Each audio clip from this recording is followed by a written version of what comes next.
Do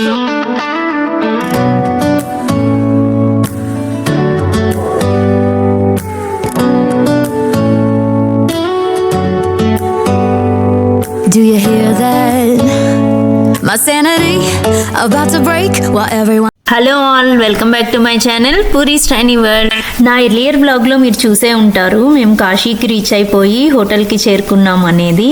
so ఎవరైనా చూడని వాళ్ళు ఉంటే please do checkout in my channel puris tiny world. So ఇంకా మార్నింగే లేచేసి మేము బ్రేక్ఫాస్ట్కి వెళ్దామని ప్లాన్. ఈలోపు కార్తికేయకి ప్యూరీస్ తెచ్చామన్నాం కదా, అది కివీ ఫ్లేవర్ ఏదో ట్రై చేపిస్తుంటే వాడికి నచ్చలేదు. చూడండి ఎక్స్ప్రెషన్.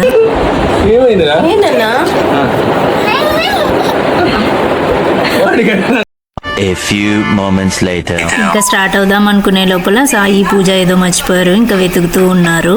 మేము బ్రేక్ఫాస్ట్ అనేది సేమ్ హోటల్లోనే చూస్ చేసుకున్నాము. సో బఫే ఉంది, నార్మల్ బ్రేక్ఫాస్ట్ కూడా ఉంది, కాకపోతే మేము బఫే చూస్ చేసుకున్నాము. సో ఫుల్గా తిని తిరగచ్చు కదా అని. మైక్ బాగా పగడ్బందీగా ప్లాన్ చేసావు మైక్. సో రెస్టారెంట్కి వచ్చేసామన్నమాట. రెస్టారెంట్కి వచ్చేసామంటే పైన ఫ్లోర్లోనే ఉంది. సో ఇదే అనమాట బఫే ఏరియా. సో చాలానే వెరైటీస్ ఉన్నాయన్నమాట. సో చూసేద్దాం రండి.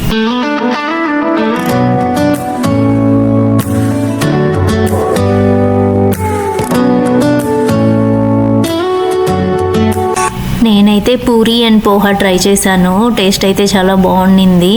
సో మేము అలా బ్రేక్ఫాస్ట్ చేస్తూ నెక్స్ట్ ప్లాన్ ఏంటి అని చెప్పి డిస్కస్ చేస్తూ ఉన్నాం అనమాట. నెక్స్ట్ ప్లాన్ ఏంటంటే ఫస్ట్ కాలభైరవ టెంపుల్కి వెళ్తున్నాం అనమాట. ఎందుకని అంటే ఫస్ట్ కాలభైరవేశ్వరుడి దర్శనం చేసుకొని మాత్రమే మనము శివ టెంపుల్కి వెళ్ళాలి అని చెప్పి చెప్పున్నారనమాట. సో అందుకని మనం ఫస్ట్ కాలభైరవేశ్వరి టెంపుల్కి వెళ్దాం. Let's go. చూసారు కదా, కాశీలో అన్ని చిన్న చిన్న సందులే. ఎక్కడికి వెళ్ళాలన్నా బై వాక్ ఆర్ ఆటోలో వెళ్ళాల్సిందే. అదే చిన్న చిన్న సందులు. కాశీ అంటే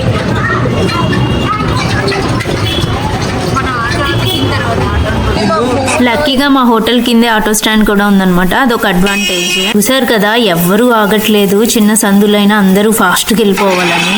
సో మా హోటల్ నుంచి అయితే ఇది ఒక 20 minutes అవేలో ఉందన్నమాట.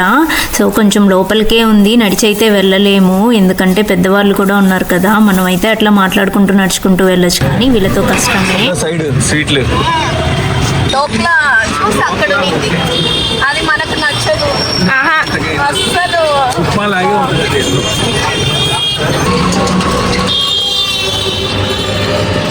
అదేదో ఒక రీల్లో కాశీ చూపిస్తాడు, ఫస్ట్ ఆటో ఎక్కించాడు, తర్వాత రిక్షా ఎక్కించాడు. ఓయ్ ఓయ్ మూవీలో అదంటే కొంచెం సాడ్ మూవీ అని.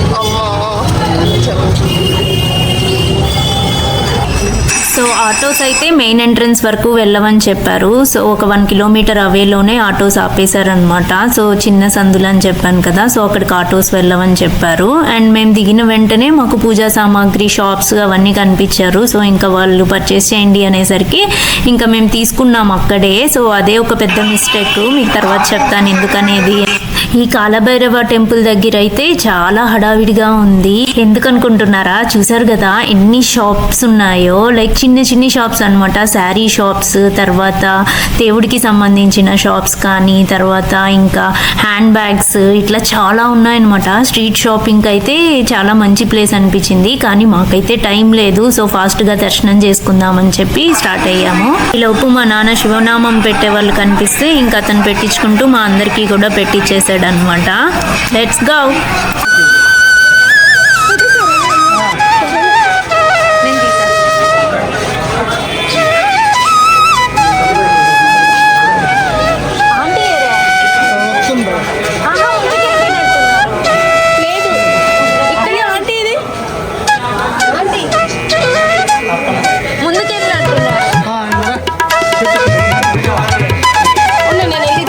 చూసారు నన్ను.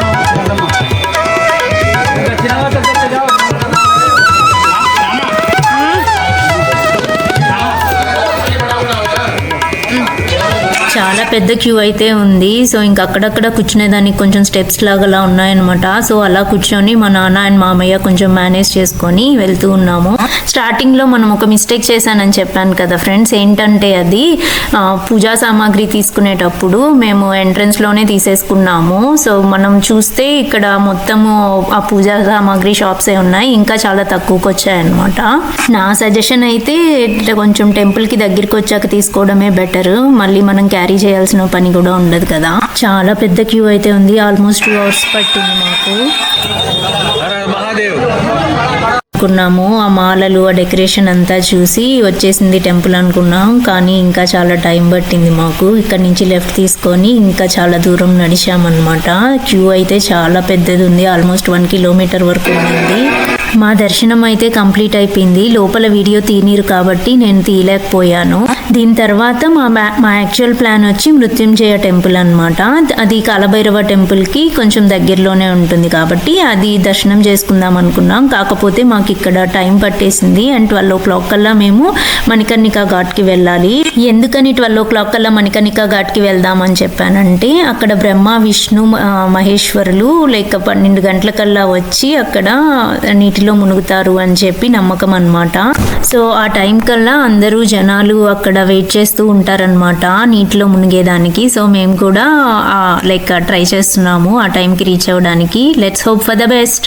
యాక్చువల్గా అయితే మణికర్ణికా ఘాట్ దగ్గరికి డైరెక్ట్ ఆటో ఫెసిలిటీ కూడా ఉందన్నమాట. కాకపోతే అక్కడ చాలా స్టెప్స్ ఉంటాయి మనము నీటి దగ్గరికి వెళ్ళాలంటే. సో అందుకని ఆ రూట్ అవాయిడ్ చేసి మేము దగ్గరలో ఉన్న ఒక ఘాట్ దగ్గరికి వెళ్ళామన్నమాట. ఎక్కడైతే స్టెప్స్ కొంచెం తక్కువ ఉంటాయో ఆ ఘాట్ దగ్గర. సో అక్కడి నుంచి బోట్లో డైరెక్ట్గా మణికర్ణికా ఘాట్కి వెళ్ళిపోతాం అనమాట. సో ఈ గంగా రివర్ దగ్గర ఘాట్ అనేది మేము లైఫ్లో ఫస్ట్ టైం అనమాట ఎక్స్పీరియన్స్. సో ఇది చాలా పీస్ఫుల్గా అనిపించింది. అండ్ మా డాడీ అండ్ మా మామయ్యని ఇంకా బోట్ మాట్లాడి ఇంకా అక్కడ ఎక్కిస్తూ ఉన్నారనమాట. సో కొంచెం కష్టమే అనిపించింది వాళ్ళకి బోట్ ఎక్కడం అనేది. కానీ శ్రీ అండ్ మా బ్రదర్ ఉన్నారు కాబట్టి మేనేజ్ చేయగలిగాము. అండ్ ఆల్సో అక్కడ కొంచెం బోట్ నడిపే వాళ్ళు కూడా కొంచెం హెల్ప్ చేశారనమాట. So let's go to the Manikarnika ghat. అన్నట్టు చెప్పడం మర్చిపోయాను నేను. కాలభైరవ స్వామి టెంపుల్కి వెళ్ళినప్పుడు దర్శనం అయిపోయాక పూజారి వాళ్ళు పక్కనే చాలా మంది కూర్చొని ఉంటారనమాట. సో వాళ్ళ దగ్గరికి వెళ్ళినప్పుడు మనము తీర్థము కోసము వాళ్ళు అట్లాగా మనల్ని భుజం మీద కానీ లేకుంటే వీపు మీద కానీ దండంతో చిన్నగా కొడతారనమాట. సో అలా కొట్టించుకుంటే నమ్మకం ఏంటంటే అలా కొట్టించుకుంటే మనం చేసిన పాపకర్మలన్నీ పోతాయి అని విశ్వాసం అనమాట. సో మేమైతే బాగానే కొట్టించుకున్నాం ఫ్రెండ్స్. సో మీలో ఎవరైనా కాశీకి కానీ వెళ్తున్నారు అంటే ఖచ్చితంగా కాలభైరవ స్వామి టెంపుల్లో దండన మాత్రం మిస్ అవ్వకండి.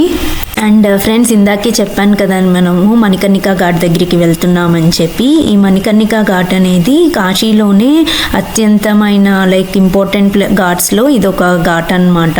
సో ఈ ప్లేస్ గురించి నేను చాలా విన్నాను అనమాట యూట్యూబ్ బ్లాగ్స్లో కానీ అలాగా. కానీ ఇప్పుడు నేను డైరెక్ట్గా చూడబోతున్నాను కదా. సో అదే చాలా డిఫరెంట్ ఫీలింగ్ ఉందన్నమాట మాకు. అండ్ ఆల్సో ఈ మణికర్ణికా ఘాట్ ఎందుకని అంత ఫేమస్ అండ్ ఇంపార్టెంట్ ఘాట్స్లో ఒకటి అంటే ఎప్పుడు ఇక్కడ ఈ ఘాట్ దగ్గర మాత్రం మణికర్ణికా ఘాట్ దగ్గర అంత్యక్రియలు అనేది జరుగుతూనే ఉంటాయన్నమాట. సో మన హిందూ సంప్రదాయం ప్రకారం ఏంటంటే ఇక్కడ అంత్యక్రియలు జరిగితే మోక్షం లభిస్తుందని చాలా మంది భక్తులు నమ్ముతారు. అండ్ ఆల్సో ఇక్కడ పిండ ప్రదానాలు కూడా జరుగుతూ ఉంటాయన్నమాట పితృదేవతలకి. సో మా నాన్న అండ్ మా మామయ్య కూడా పితృదేవతలకి పిండ ప్రదానం చేపించాలనుకుంటున్నారు అనమాట. So let's go. మళ్ళా స్నాక్స్ తింటూ వ్యూని ఎంజాయ్ చేస్తూ ఉన్నామన్నమాట. మాకు టోటల్ కాలభైరవ స్వామి టెంపుల్ దగ్గర నుంచి మణికర్ణికా ఘాట్కి with auto and boat ride కలిపి మొత్తం ఒక 40 minutes అలా పట్టిందనమాట రైడ్. సో మేము అక్కడికి టార్గెట్ వచ్చి 11-11:30కి రీచ్ అవ్వాలని. సో మోస్ట్లీ మేము ఆ టైంకి రీచ్ అయిపోతామని అనుకుంటున్నాము. ఆన్ ది వేలో ఒక సైడ్ చూస్తేనేమో ఏన్షియంట్ ఘాట్స్ ఉన్నాయి, ఇంకొక వైపు చూస్తే గంగా రివర్. చాలా పీస్ఫుల్గా అనిపించింది రైడ్ మాత్రము, మాటల్లో చెప్పలేను. సో నాతో పాటు మీరు ఎంజాయ్ చేసేయండి ఫ్రెండ్స్.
రీచ్ అయిపోయాము మణికర్ణికా ఘాట్ దగ్గరికి.